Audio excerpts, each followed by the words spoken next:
De plus en plus, l'IA redessine les contours de notre réalité et les craintes s'élèvent. Qui de l'humain ou de l'IA tracera le chemin de notre avenir? Peut-on vraiment collaborer avec la machine ou est-elle vouée à nous surpasser? Allons-nous maîtriser cette vague technologique ou nous laisser submerger? Découvrez-le dans cet épisode. Bienvenue sur Esprit IA les amis, le podcast qui démystifie l'intelligence artificielle pour les professionnels et les passionnés. Je suis Alexandre, fondateur du Media, et à chaque épisode, on part à la chasse au mystère de la tech, décryptant l'IA main dans la main avec des experts de premier plan. Et aujourd'hui, j'ai le plaisir d'accueillir Grégoire Colombet, ancien directeur d'IBM AI Decision Coordination et consultant IA en transformation des organisations. Il y a quelques temps, Grégoire, tu as écrit avec Jean-Philippe Desbiol, le directeur mondial de l'IA et data chez IBM, le livre Humain ou IA, qui décidera le futur aux éditions Duno. Et c'est de ce livre dont on va parler aujourd'hui. Bonjour Grégoire, comment tu vas? Bonjour Alexandre, merci. Ça va très bien, ravi d'être à tes côtés. Bah écoute, je suis ravi aussi de te recevoir. J'ai dévoré ton livre en l'espace de quelques jours, Humain ou IA, qui décidera le futur. Est-ce que tu peux, avant qu'on rentre dans le détail de ton livre, te présenter un petit peu plus en détail? Avec plaisir. Donc moi j'ai environ 7 années d'expérience. À la base j'ai plutôt une formation d'économiste statisticien que j'ai conclu par un master en management. Et finalement, moi, je suis un peu tombé, je dirais, par hasard sur l'intelligence artificielle. Je dirais au détour d'un café avec mon manager de l'époque. Bon, est-ce que tu connais l'IA? Oui, j'ai fait une formation et en plus, j'ai fait un peu de statistiques, donc je vois à peu près comment est-ce que ça fonctionne. Et c'est comme ça, par hasard, que je suis passé de consultant métier à plutôt consultant spécialisé dans l'intelligence artificielle. Donc j'ai eu l'occasion de faire une vingtaine de projets dans ce domaine-là. Avec les différentes, je dirais, versions, les différents niveaux de maturité de l'intelligence artificielle au cours des 5, 6, 7 dernières années. J'ai eu l'occasion de le faire dans différents secteurs, dans différents domaines, dans le sens où il y a eu de l'implémentation, je dirais, pure et dure de ce type de projet et de technologie, des aspects plus organisationnels, de comment est-ce qu'on allait structurer des entreprises, des organisations pour se saisir des bénéfices potentiels de l'intelligence artificielle, des aspects plus, je dirais, stratégiques de business model, de comment est-ce qu'on allait ensuite s'équiper d'un point de vue technologique à grande échelle pour différentes organisations. Et donc ça, c'était plutôt sur les aspects consulting. Et comme tu le disais, j'ai eu l'occasion également de diriger IBM AI Decision Coordination, qui est le fruit de travaux de recherche menés avec Thomas Baudel et également sous la houlette de Jean-Philippe à l'époque, et qui m'a permis aussi de voir tous les aspects un peu logiciels, déploiement à grande échelle de cette technologie dans un contexte international. Eh ben, écoute, super. Aujourd'hui, on est vraiment là pour parler de ton livre et on a hâte vraiment de savoir qui va dominer le futur. Est-ce que ça sera l'humain? Est-ce que ça sera l'IA? On va avoir la réponse, chers abonnés et chers auditeurs, d'ici quelques minutes. Mais avant ça, on va commencer par la première rubrique de l'émission, le tour du monde de l'IA.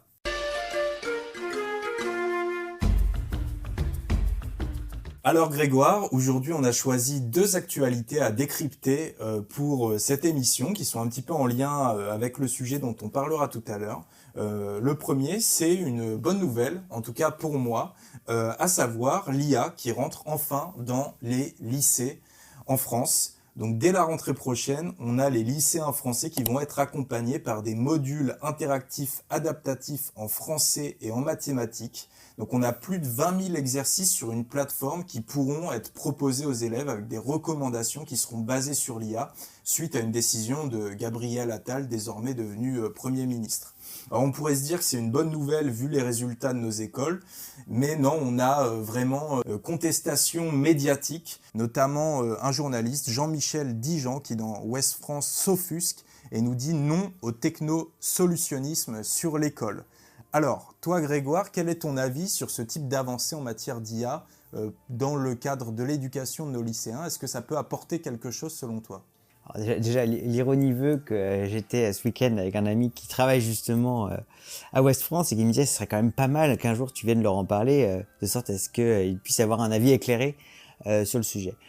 En ce qui me concerne, il y a plusieurs niveaux de réponse. Déjà, force est de constater que les lycéens vont pas forcément attendre que les forces publiques se mettent en mouvement pour utiliser l'intelligence artificielle. Donc, à certains égards, on pourrait se dire autant quelque part prendre les devants et effectivement les accompagner dans l'usage de ces technologies. Je pense que il y a un moyen de moderniser un peu l'enseignement grâce à ce type de technologie et à ce titre, ce sont des aspects bénéfiques.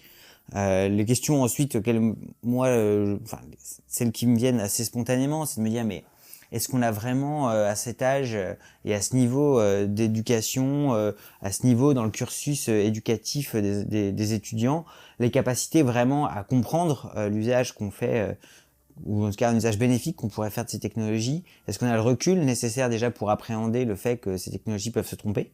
Est-ce qu'on globalement dans un processus où on est encore en train de se construire sa pensée? C'est pas pour rien qu'on a de la philosophie uniquement en terminale, en tout cas à mon époque c'était le cas. Est-ce que vraiment on va tirer parti de cette technologie? Je fais partie des gens qui sont assez ni réfractaires ni extra enthousiastes. Je vais être globalement assez neutre et de voir comment est-ce que ça peut être interprété, comment est-ce que ça peut être intégré, adopté par les étudiants. En tout cas, selon toi, on est encore loin de la phase où l'IA va remplacer les professeurs. Bah, a fortiori, je suis vraiment certain que les professeurs n'ont pas forcément de raison de s'inquiéter quant à leur job. Je pense que si on prend un peu de recul, aujourd'hui dans notre modèle éducatif français, ce sur quoi on pêche quand même le plus, ou en tout cas ceux où on voit que la différence entre bons et mauvais enseignants, c'est les aspects de pédagogie. Faut pas se leurrer, hein. Aujourd'hui, l'IA générative sera jamais en capacité de surpasser les excellents pédagogues dont l'éducation nationale peut se targuer. C'est aussi là où potentiellement on va avoir encore une fois des bons réflexes des enseignants. C'est comment est-ce que j'utilise ce nouvel outil qui est à ma disposition pour améliorer encore une fois la pédagogie. Est-ce qu'il n'y a pas aussi un risque de dépendance excessive à la technologie? Exemple, les profs arrêtent de produire des exercices pour leurs élèves en se reposant à 100% sur cette fameuse plateforme, et puis du jour au lendemain, la plateforme plante et donc les profs n'ont pas préparé d'exercices pour leurs élèves. On ne sait jamais. Est-ce qu'il n'y a pas ce risque de dépendance excessive en fait quand on commence à utiliser uniquement ce type de technologie? Est-ce que c'est spécifique à l'intelligence artificielle? Demain, il y a Internet qui tombe, il y a beaucoup de professeurs qui sont coupés de toute une source de savoir qu'ils manipulent avec une certaine dextérité. Moi, alors forcément, en fait, je vois mal globalement des enseignants avec une certaine vocation, une certaine passion dans l'enseignement, complètement déléguer ces aspects de pédagogie, de construire des exercices, que ça puisse les aider, je dirais, de manière marginale, même potentiellement un peu significative, oui. Est-ce que je les vois vraiment complètement déléguer une partie de leur fonction éducative? J'y crois pas trop. Je m'inquiète quand même de certains messages qui sont produits dans la presse quand on voit des réponses qui font un peu peur, un non au technosolutionnisme. Enfin, ça me paraît être des messages qui sont très réfractaires, très contestataires, qui sont souvent en fait des postures contre l'intelligence artificielle sans forcément saisir les tenants, les aboutissants de la technologie. Et je m'inquiète beaucoup en fait des réactions médiatiques sur l'intelligence artificielle, avec parfois des volontés de ne pas du tout aller dans l'intelligence artificielle, simplement par méconnaissance de cette technologie.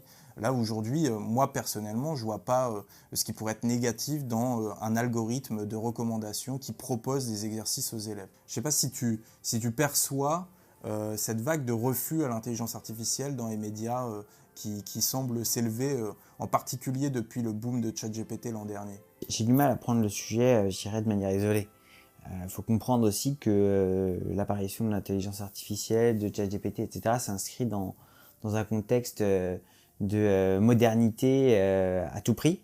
Est-ce que c'est forcément la réponse à tout et globalement on peut se poser des questions jusqu'où ça va nous mener? Je pense que le propos de technosolutionniste cristallise un peu ces aspects-là. Que ça puisse servir, ok, mais est-ce que ça doit nécessairement être systématiquement le chemin à suivre, la réponse par la technologie? Il y a quelque part, on s'inscrit dans un phénomène très court-termiste de dire voilà, ça va peut-être nous aider énormément à court terme, mais si on regarde un peu le goût du temps long, on peut aussi se poser des questions, se dire mais est-ce qu'il n'y a pas des tendances plus profondes sur lesquelles on devrait travailler pour résoudre des problèmes de fond liés à l'éducation nationale, liés à certains niveaux qui sont dans certaines matières qui sont en train de baisser. Donc, et après, pareil, dans les médias, faut aussi être vigilant. On est dans une société qui, aujourd'hui, a fait un peu le deuil de la nuance où on ne brille que parce qu'on prend des positions extrêmes. C'est le vrai dans la politique avec le populisme. Aujourd'hui, globalement, on va essayer de se distinguer de manière extrêmement forte en prenant des positions extrêmes. Et comme ça, on est écouté. Globalement, les nuances ne sont plus audibles. Donc d'un côté, on va avoir des extra enthousiastes, des extra pessimistes, et on se retrouve au milieu du gué quand on est un peu plus nuancé. On peut parler d'intelligence artificielle, et je pense qu'il y a des gens qui en parlent et qui, comme tu dis, ne connaissent pas tous les tenants et les aboutissants, mais il ne faut pas quelque part ignorer le fait que on peut pas prendre le sujet de l'intelligence artificielle de manière complètement isolée. Alors, on vient de parler d'éducation, on va passer au monde du travail, dans la continuité. Alors, on a la patronne du FMI, Kristalina Georgieva, qui nous dit que 60% des emplois dans les économies avancées seront touchés par l'IA. D'un côté, elle se réjouit que l'IA puisse dynamiser la productivité et la croissance économique mondiale, et de l'autre, elle nous explique que l'IA risque fortement d'accélérer les inégalités salariales, avec d'un côté les classes les plus riches qui risquent de voir leur salaire énormément augmenter, et de l'autre les classes moyennes qui risquent d'être particulièrement impactées négativement par l'intelligence artificielle. Alors, est-ce que toi tu partages cette crainte d'agrandissement des inégalités salariales causées par l'intelligence artificielle? Oui, tout simplement parce que déjà aujourd'hui, il faut bien se rendre compte que dans la manière dont l'IA va impacter les emplois, on parle parfois de destruction créatrice. On dit ouais mais c'est pas grave, on va remplacer des emplois, mais on va créer de la valeur ajoutée, on va créer des emplois qualifiés.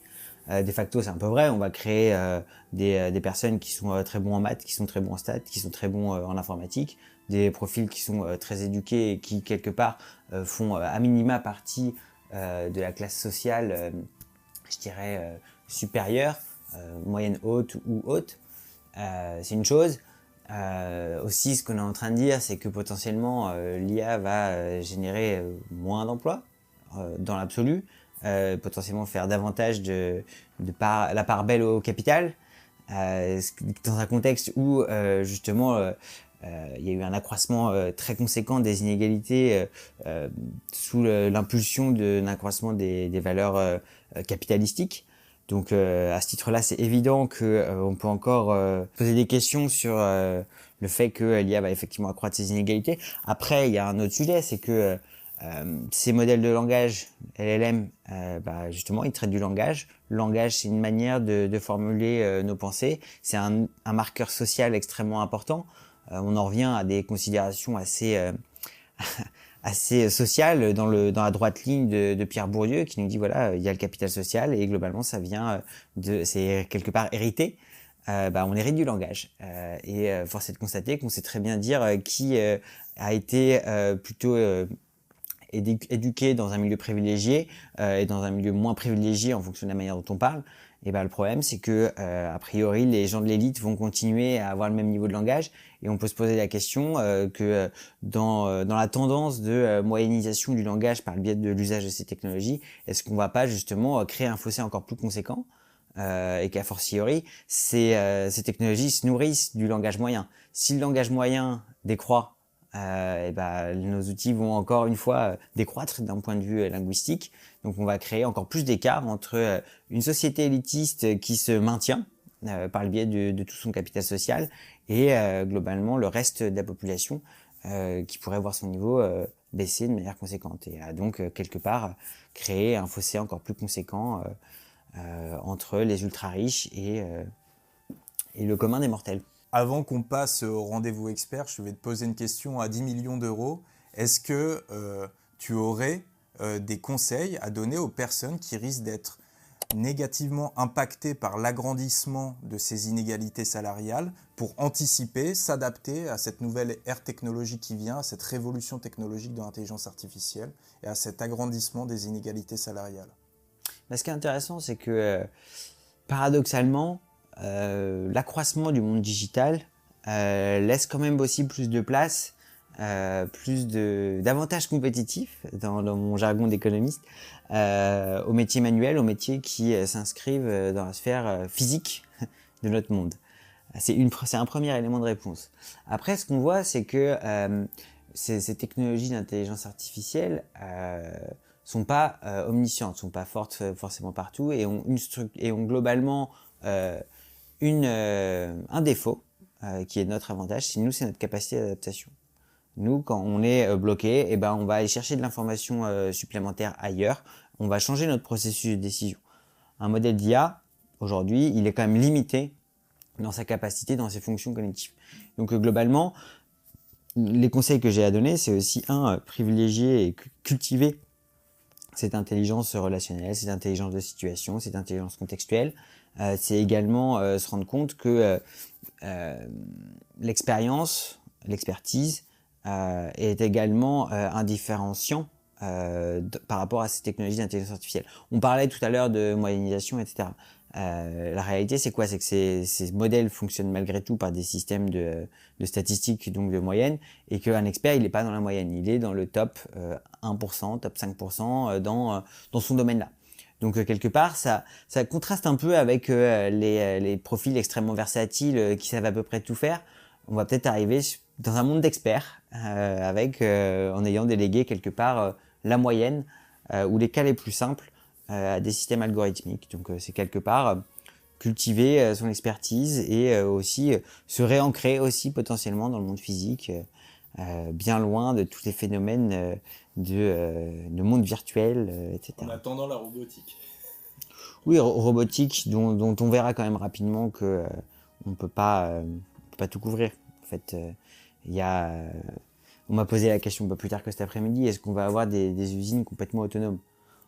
Alors franchement, moi j'y crois pas trop, tout simplement parce qu'en fait le monde des statistiques est un monde où il y a toujours une notion d'incertitude et que notre spécificité de l'intelligence humaine, c'est précisément de bien se débrouiller dans l'incertitude. Alors on va voir où l'humain est le meilleur vis-à-vis de l'IA, où l'IA est meilleure vis-à-vis de l'humain. C'est le sujet de ton livre et ça tombe bien parce qu'on va rentrer tout de suite dans le rendez-vous expert. Avant ça, les amis, petit rappel de l'émission, n'hésitez pas à vous abonner sur Spotify à cette émission. Vous êtes plus de 150 abonnés désormais, c'est monté assez vite, donc merci à tous. Vous êtes très nombreux également à nous écouter sans s'être abonnés, donc n'hésitez pas. Laissez également un 5 étoiles à cette émission. Partagez cette émission sur les réseaux sociaux et on vous en sera très reconnaissant. N'hésitez pas parce qu'on a vraiment plein de belles émissions qui arrivent dans les semaines et les mois à venir. Donc n'hésitez pas à vous abonner à Esprit IA. On rentre tout de suite, cher Grégoire, dans le rendez-vous expert.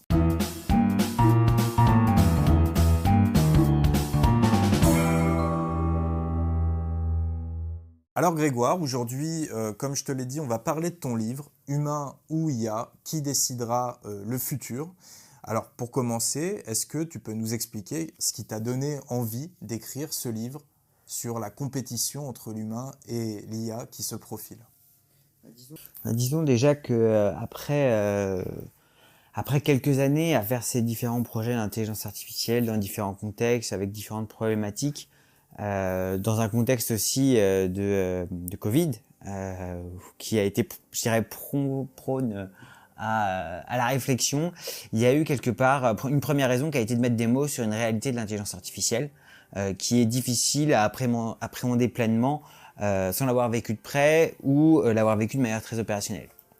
Ensuite, il y a aussi cette volonté quelque part de remettre l'église au centre du village, dans le sens où on a beaucoup de fantasmes, beaucoup de craintes apocalyptiques, beaucoup de discours partisans qui quelque part promeuvent une sacro-sainte collaboration entre l'humain et la machine.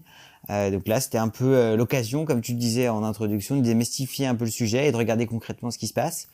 Et après, il y avait un objectif qui était sans doute nettement plus personnel, qui consistait déjà à prendre un peu de hauteur sur nos travaux, pour en imaginer les potentielles ramifications d'un point de vue social, d'un point de vue des compétences, d'un point de vue économique. Et globalement, une fois que j'ai dit ça, on retrouve un peu la structure du livre et une partie des conclusions auxquelles on arrive en sortie. Justement, tu parlais des fantasmes qui sont alimentés sur le sujet de l'intelligence artificielle. Et moi, pour préparer une future émission, je commençais à lire ce matin le livre Super Intelligence de Nick Bostrom, qui justement explique pourquoi, d'une certaine manière, eh bien, on a autant de craintes vis-à-vis de l'intelligence artificielle. Et il nous dit dans son livre, s'il nous arrive un jour de construire une machine dotée d'une intelligence générale qui surpassera celle de l'être humain, cette super intelligence pourrait bien alors devenir très puissante. Et de la même manière que le sort des gorilles dépend aujourd'hui plus des êtres humains que d'eux-mêmes, le sort réservé à notre espèce dépendra des activités même de cette machine. Alors là, on part vraiment très loin sur les sujets d'AGI, d'intelligence artificielle générale, ça va vraiment très loin.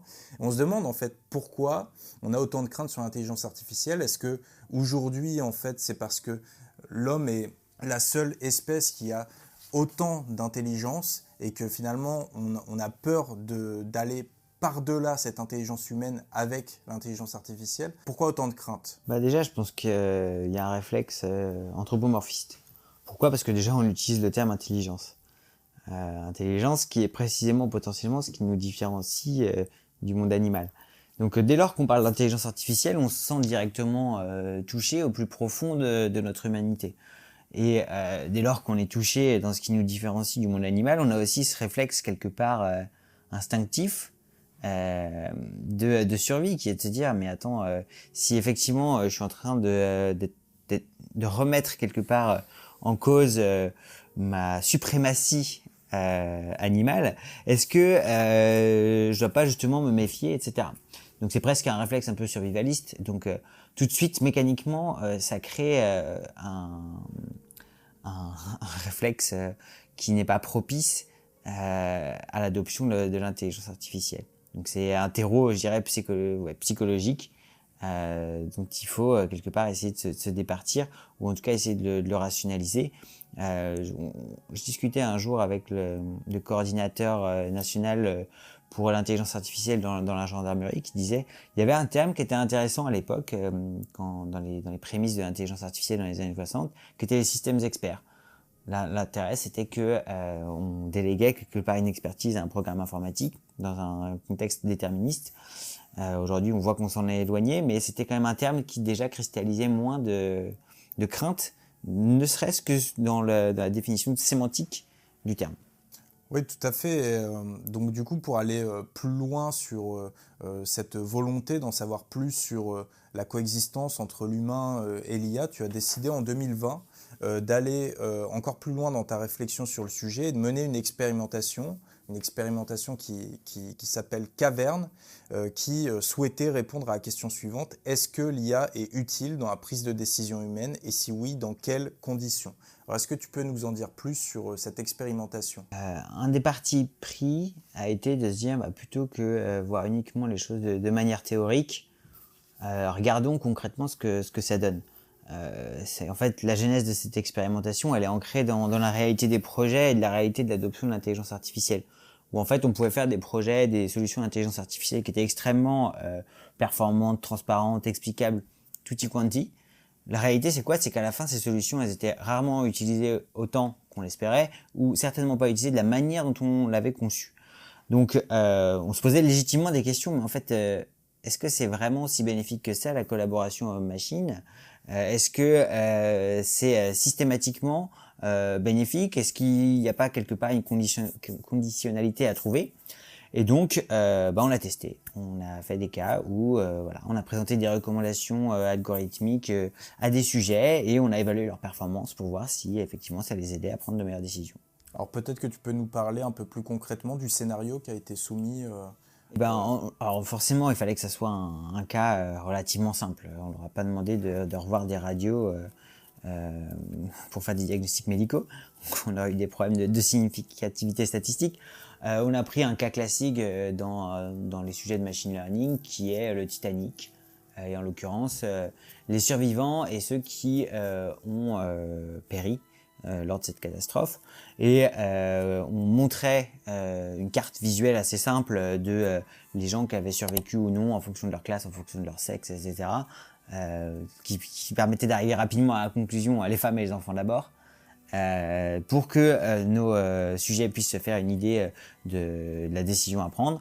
Et ensuite, on leur soumettait des cas, des passagers. Est-ce qu'ils ont survécu? Est-ce qu'ils sont morts? Certains sujets avaient des recommandations algorithmiques, d'autres n'en avaient pas. Dans ceux qui avaient des recommandations algorithmiques, on a changé les écrans pour voir quelles étaient les modalités de présentation ou de collaboration entre l'humain et la machine qui permettraient d'accéder aux meilleurs résultats, lesquels influençaient davantage les décisions des sujets. Et c'est comme ça qu'on a pu mesurer, in fine, comment est-ce que se comportaient nos sujets en situation de collaboration. Alors justement, tu nous as bien teasé. Alors vas-y, dis-nous tout. Quelles sont les principales conclusions de cette expérimentation? Déjà, il y a une bonne et une mauvaise nouvelle. En tout cas, je dirais pour tous les gens qui ont été convaincus que il y aura une complémentarité systémique entre l'humain et la machine. La bonne nouvelle, c'est que c'est vrai. La mauvaise nouvelle, c'est que c'est pas toujours vrai. En l'occurrence, on a montré que l'humain et la machine ensemble pouvaient être meilleurs que l'IA seul ou que l'humain seul, mais que ça dépendait intrinsèquement de la fiabilité de l'algorithme et de la manière dont on allait concevoir cette collaboration entre l'humain et la machine. Ce que ça veut dire, c'est qu'il y a des zones où en fait l'humain, il est plus performant seul parfois. C'est-à-dire que introduire une recommandation algorithmique dans notre processus décisionnel, ça peut nous induire en erreur. Quand le modèle se trompe trop, et qu'on n'est pas en capacité de désambiguiser les bonnes et les mauvaises réponses, c'est contre-productif de faire collaborer l'humain et la machine. Dans d'autres cas, on s'aperçoit que introduire la décision humaine dans les processus de décision de l'intelligence artificielle est contre-productif parce que le cas est tellement évident que quand nous, on n'est pas d'accord entre humains, que quand nous, on est fatigué pour diverses raisons qui sont globalement liées à notre nature humaine, il vaut mieux laisser ce niveau d'évidence à la machine. Et il reste toute une zone quelque part grise où collaborer est effectivement le meilleur processus de décision. Écoute, super. D'ailleurs, dans ton livre, il y a 3 principales conclusions en fin du livre en guise de bilan du livre. La première, c'est «L'humain est mort, vive l'humain. L'IA doit être démocratisée, notamment par-delà les profils techniques». Est-ce que tu peux nous en dire un peu plus? Je suis un peu quelque part...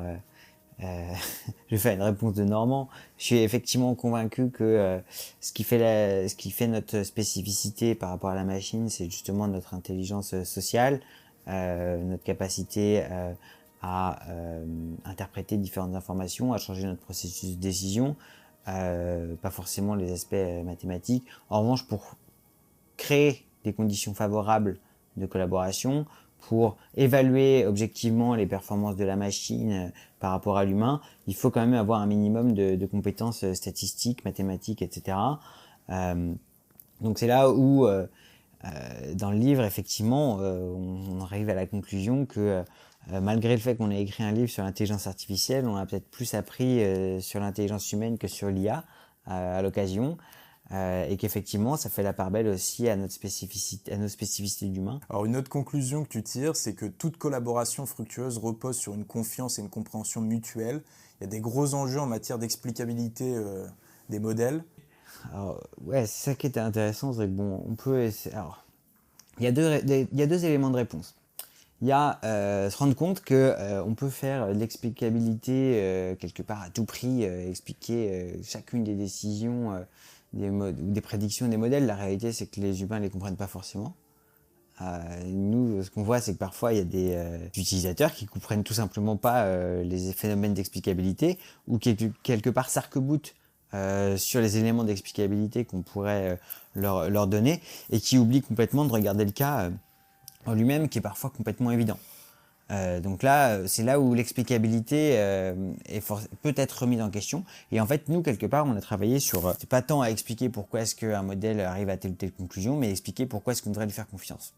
Et pourquoi est-ce qu'on devrait laisser l'humain décider, seul ou en situation de collaboration.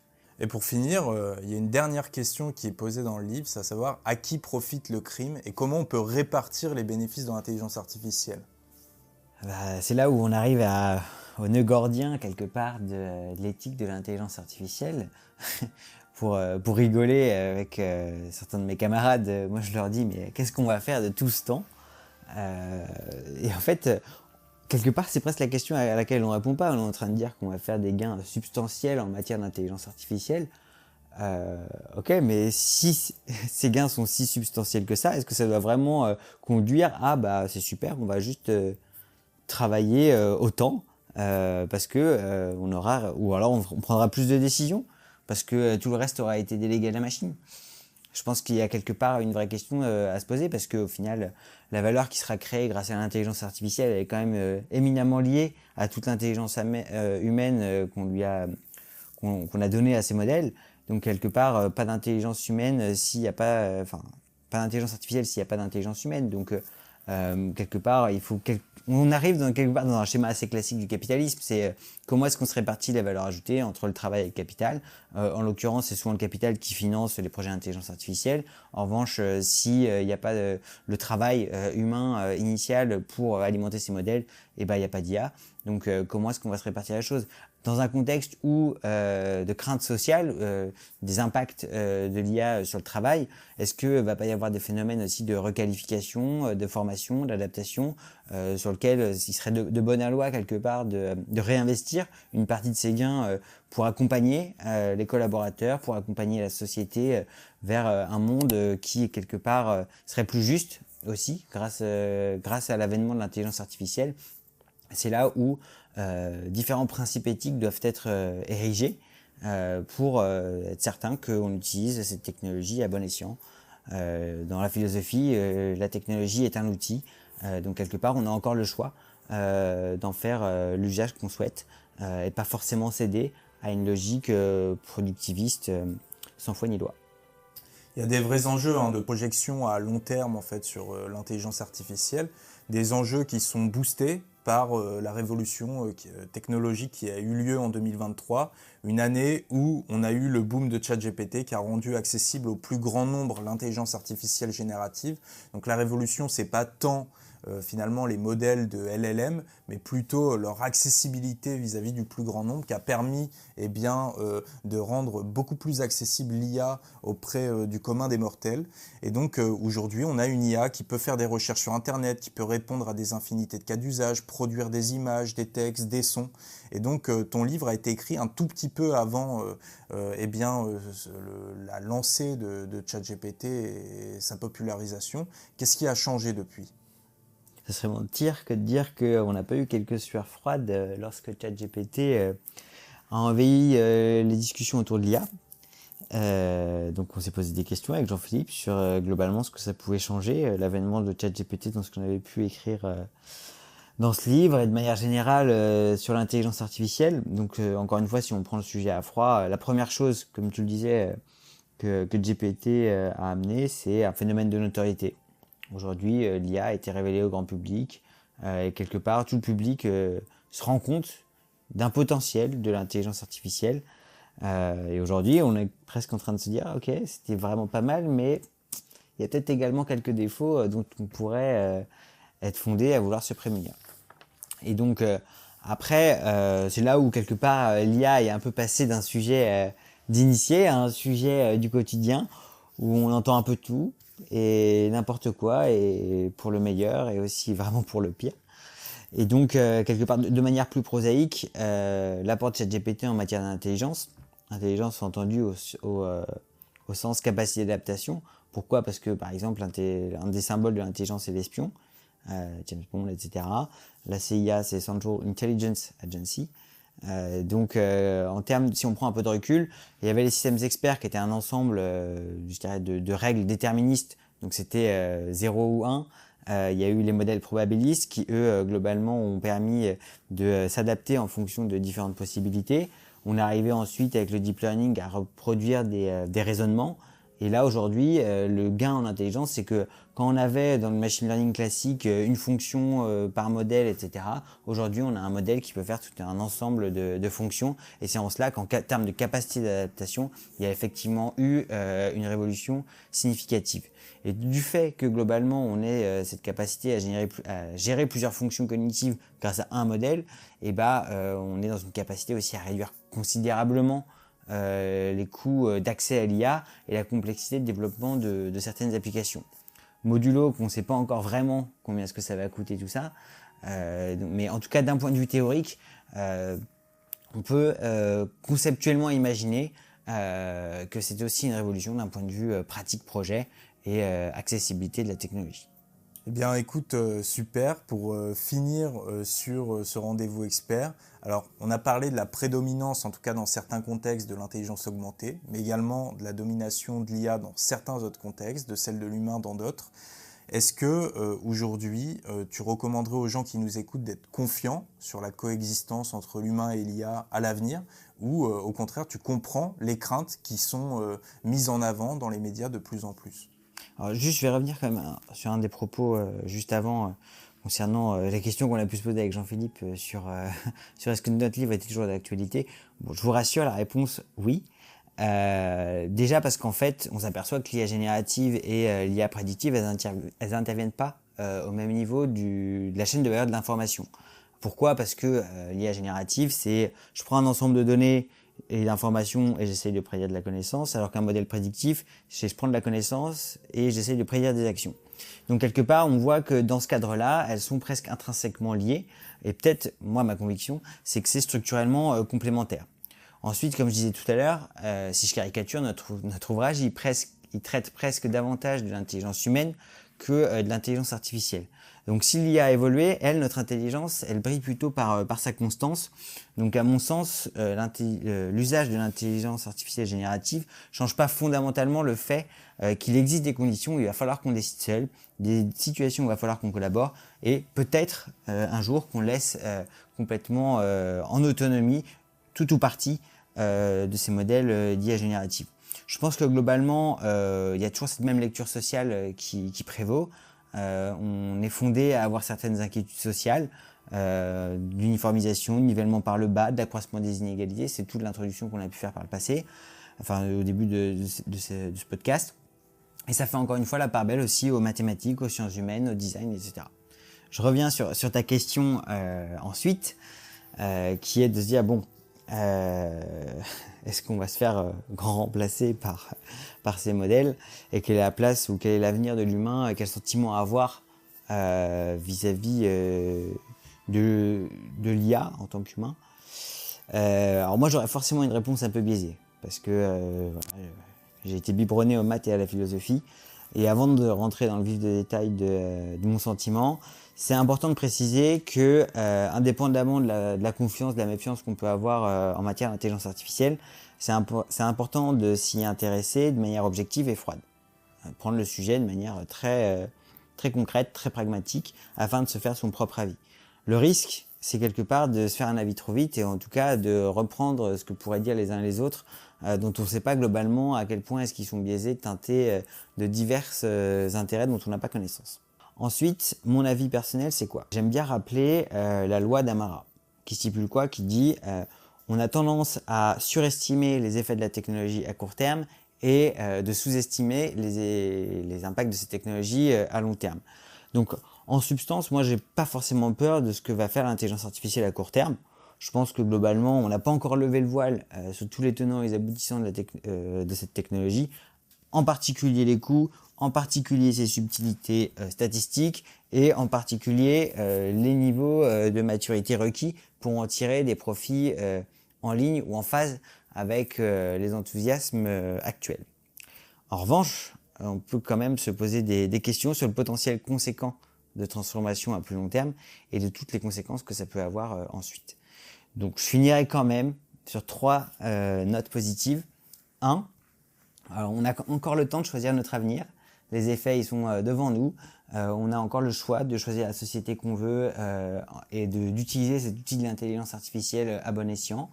Je pense que ce que j'aime bien dire aussi, c'est que l'IA peut nous offrir un moyen de reconstruire notre modèle social et notre modèle de production. Si on prend du recul, les dernières révolutions industrielles, elles ont consisté quand même à automatiser, ou en tout cas à machinaliser une partie du travail, à transformer des humains en machines et à essayer d'apprendre à la machine à fonctionner comme des humains. Est-ce qu'à un moment donné, on n'a pas aussi le choix de faire le chemin inverse et de laisser les automatismes à la machine et de faire la part belle à notre intelligence et à la valeur ajoutée qu'on peut avoir dans ces contextes d'entreprise, dans ces contextes décisionnels, etc. Et après, dernière conviction forte, c'est que l'intelligence artificielle, cette discipline informatique, n'est finalement probablement pas, de mon vivant, en capacité de faire de l'ombre à notre humanité.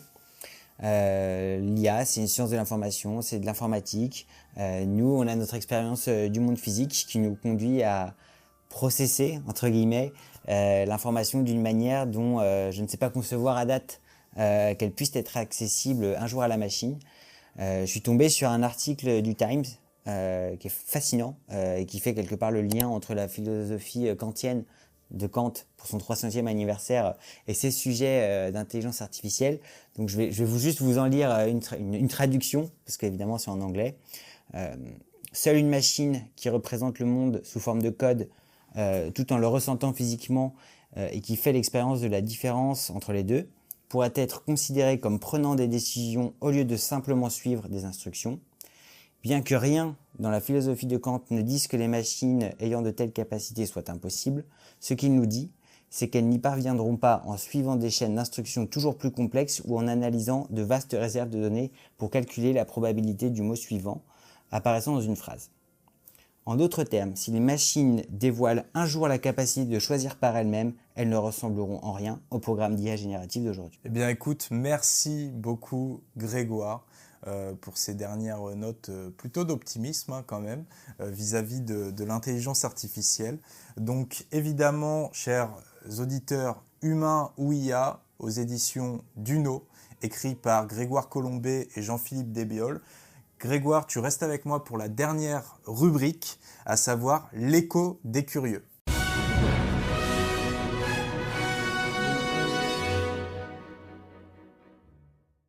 Alors Grégoire, on a choisi pour cette rubrique où on donne la parole à nos auditeurs, eh bien de poser un scénario à nos auditeurs en lien évidemment avec le sujet dont on vient de parler un petit peu auparavant, en tout cas dans la continuité. Eh bien si un jour finalement la coexistence entre humains et IA pousse certains métiers à disparaître, on parle de plus en plus de la possibilité d'un salaire universel. Donc voici le scénario qu'on a poussé auprès de nos auditeurs. Imaginez un monde où l'IA aurait pris le relais sur la plupart des emplois pour compenser. Un revenu universel est instauré, financé par les gains de productivité de l'IA. Chaque personne reçoit de quoi vivre sans la nécessité de travailler. Accepteriez-vous ce revenu universel? Comment utiliseriez-vous votre temps libre? Et là, on a eu beaucoup de réactions sur ce scénario. Des réactions évidemment négatives, mais aussi certaines positives. Alors on va peut-être commencer par la réaction la plus positive qui m'a étonné, mais tu vas pouvoir la commenter. On a notre ami Adrien qui nous dit « J'accepterai le revenu universel. J'irai me former dans une activité à forte valeur ajoutée que je ferai en temps partiel à côté. » On en revient quand même à des considérations, alors pas spécifiques à l'IA, on va refaire de la bonne vieille philosophie. C'est aussi quelque part avoir le libre arbitre, quelque part choisir. Je regardais Minority Report ce week-end et quelque part c'est aussi ça, c'est qu'à un moment donné on peut choisir même en étant quelque part je dirais dos au mur et qu'on ne peut pas nous priver de ce libre arbitre et que le revenu universel typiquement nous permet de choisir de ce qu'on veut faire de notre vie. Ce qu'il faut avoir en tête également, c'est que d'un point de vue philosophique aussi, faut prendre le concept de travail au crible quelque part et de se dire la racine de travail, c'est tripalium. Tripalium, c'est quoi? C'est un instrument de torture. Les affaires, c'est neg otium. Qui est la négation de otium, qui est justement la capacité à réfléchir calmement, loin de tout le bruit du monde. Donc c'est là où c'est ce que j'aime bien dans la réponse d'Adrien, c'est que il y a cette note positive qui fait la part belle à notre capacité à entreprendre. Il y a des gens qui sont aussi très heureux en ayant quelque part le minimum pour vivre. Il y a des gens qui ne satisfont pas de ça. Moi, dans mes études, j'ai également pas mal étudié l'utilitarisme et à un moment donné qui pose la question de savoir mais est-ce qu'il vaut mieux être Socrate malheureux ou un imbécile heureux? Et ben, ce revenu universel, c'est aussi laisser le choix entre ces deux options. Et tout le monde ne sera pas forcément des Napoléons, tout le monde ne sera pas à la postérité, et je pense que c'est très bien aussi, mais au moins laissons-nous le choix plutôt qu'être contraints par des conditions matérielles et sociales sur lesquelles on n'a pas de pouvoir. Alors là, pour le coup, je t'ai parlé de la réponse positive d'Adrien. C'est la seule. Et par contre, les autres réponses, on va pouvoir rentrer un petit peu plus en détail dedans. On a d'abord Claudia qui nous dit « Sujet brûlant. Personnellement, ce qui m'inquiète avec le revenu universel, c'est la dépendance à l'État et l'abus de pouvoir qu'il pourrait exercer de ce fait. » On a également Dimitri qui nous dit « C'est le scénario Dieu a servi, discuté notamment par Max Tegmark dans son ouvrage Life 3.0, il est assez peu réaliste car dans cette hypothèse, ce revenu universel devrait être instauré par l'IA elle-même qui n'aurait plus besoin des humains pour fonctionner, qui n'en aurait peut-être plus besoin du tout. » Je pense que sur la dernière réponse, on peut évacuer déjà cette hypothèse. Comme l'explique l'article du Times, en fait, l'IA n'a pas de libre arbitre. Il n'y a pas de cette capacité décisionnelle stricto sensu telle que nous la percevons, telle que nous la réalisons, est aujourd'hui quasiment impossible à conceptualiser. Conceptualiser dans l'absolu. Donc de là à ce qu'on arrive ensuite à en faire une déclinaison informatique et mathématique, moi je suis assez sceptique. Après, sur la dépendance à l'État, quelque part, la dépendance à l'État, c'est quand ça nous arrange. Je pense qu'on a la chance en France d'être dans un modèle social dont on satisfait quand même pleinement. Allez aux États-Unis et voyez globalement, cassez-vous le bras ou quelque chose comme ça, vous serez bien content de voir que la dépendance à l'État a aussi une partie de points positifs. Mais encore une fois, la dépendance à l'État, c'est un choix. À un moment donné, le revenu universel, c'est aussi le moyen de redonner, de responsabiliser les individus sur leurs aspirations, etc. Il y a beaucoup de gens qui se contenteraient jamais de ce revenu universel, qui puisse être 2 000 euros, de 2 000 euros, de 4 000 euros. C'est aussi comme ça qu'on reconnaît les entrepreneurs. À un moment donné, est-ce que je me satisfais de ma situation? Je suis peut-être dans des conditions matérielles qui me satisfont pleinement. Et là, c'est pas bénéficier de l'État, c'est bénéficier de l'entreprise dans laquelle je travaille, dans des conditions qui me conviennent, etc. Et ben, sors de ta zone de confort et entreprends. Mais ça sera vrai pour tout. On se demande pourquoi est-ce que des gens qui sont déjà milliardaires continuent d'entreprendre. Je sais pas le revenu universel et pourtant ils continuent. Donc c'est là où je pense qu'il faut avoir un propos, encore une fois, assez mesuré sur le sujet et pas extrêmement manichéen. Et encore une fois, prendre le sujet de l'intelligence artificielle dans un contexte global en croisant différents concepts. Et que c'est aussi vrai pour ce revenu universel. Si on doit créer autant de valeur et que c'est effectivement une révolution de l'ampleur de l'électricité, etc., pourquoi se priver de ce revenu universel ? Alors j'en profite pour remercier tous les auditeurs qui ont été très nombreux à réagir justement à ce scénario. Je t'ai exposé la réponse positive d'Adrien, on a eu quelques réactions négatives. Et enfin, la réaction un petit peu entre les deux de Ryan Djebali, que je salue, qui est un créateur de contenu sur l'IA que j'aime beaucoup et que j'avais reçu dans cette émission, qui lui ne croit pas du tout en la possibilité d'un revenu universel. Il nous dit... Une problématique intéressante, en revanche, je pense que cela reste très utopique. Peu importe l'évolution de la société, l'humain aura toujours sa place dans le marché du travail. Les métiers vont bien évidemment évoluer avec l'IA.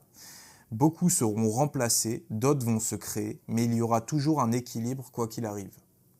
C'est là où, en fait, quelque part, le revenu universel, il pourrait exister sans les évolutions de l'intelligence artificielle. Là où je rejoins Ryan, c'est qu'effectivement, je suis persuadé qu'on va trouver quelque part un équilibre entre les emplois créés, entre les emplois transformés, entre les emplois disparus, etc. Entre des tâches, parce qu'en fait, on parle souvent de l'emploi, mais nos travaux consistent plutôt à dire que pour un emploi, ou pour une tâche en particulier, il y a des décisions qui seront allouées à l'humain, à la machine et à la collaboration des deux. Moi, j'ai plutôt tendance à croire que les métiers vont pas disparaître, il y aura sans doute moins de décisions à prendre et les gens seront nettement plus experts. C'est une manière de concevoir le truc. Et qu'après, on peut avoir le choix de ce revenu universel dans un système où on a encore trouvé l'équilibre entre l'humain et la machine. En fait, s'il faut uniquement qu'on n'ait plus de travail pour revenir au revenu universel, ça, j'y crois pas non plus. Ce serait effectivement utopique ou dystopique, je sais pas, mais en tout cas clairement hypothétique.